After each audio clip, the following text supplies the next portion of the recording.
الحمد لوليه والصلاة على نبيه وعلى آله وأصحابه المتأدبين بآدابه اما بعد۔ سچی بات یہ ہے کہ سورۃ الفاتحہ کے فضائل، مناقب اور خواص کو کسی ایک مضمون یا کتاب میں سمیٹنا ناممکن ہے، بالکل ناممکن۔ بس ایک مثال لے لیجئے۔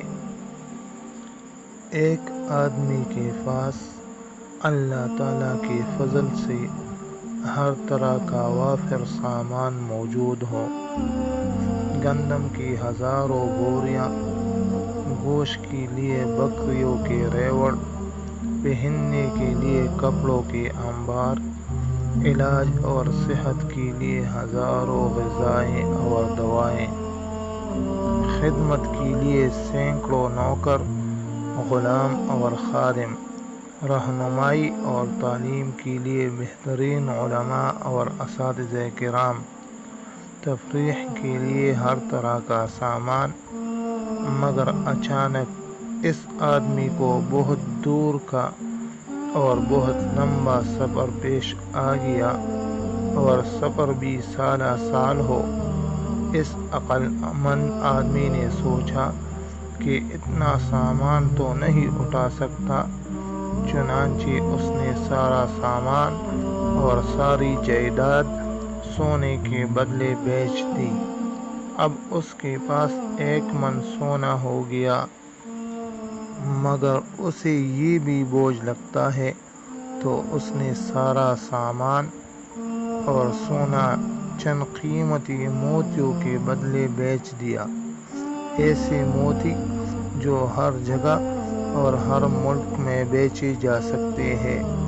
اب یہ آدمی ہلکا پھلکا ہو گیا، اس کی جیب میں چند موتی ہیں، مگر ان چند موتیوں میں گندم اور آٹے کے ڈھیر بھی موجود، گوشت والے جانور بھی موجود، پہننے کے کپڑے بھی موجود۔ یہ جہاں بھی جائے گا موتی بیچ کر جو چاہے خرید لے گا۔ جیسے آج کل کے مالدار لوگ کروڑوں روپے اٹھانے کے بجائے ایک کریڈٹ کارڈ جیب میں ڈالتے ہیں۔ بس اسی سے سورۃ الفاتحہ کا اندازہ لگانے کی کوشش کرے۔ اگرچہ مکمل اندازہ نہیں لگایا جا سکتا، سورۃ الفاتحہ کی 7 آیات میں پورا قرآن مجید موجود ہے۔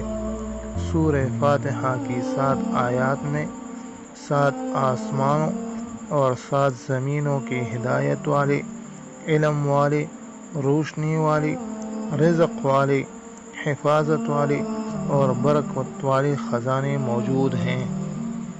ناظرین کرام، سورۃ الفاتحہ اگر آپ کے پاس ہے تو آپ نہ کسی بادشاہ کے محتاج، نہ کسی فقیر کے۔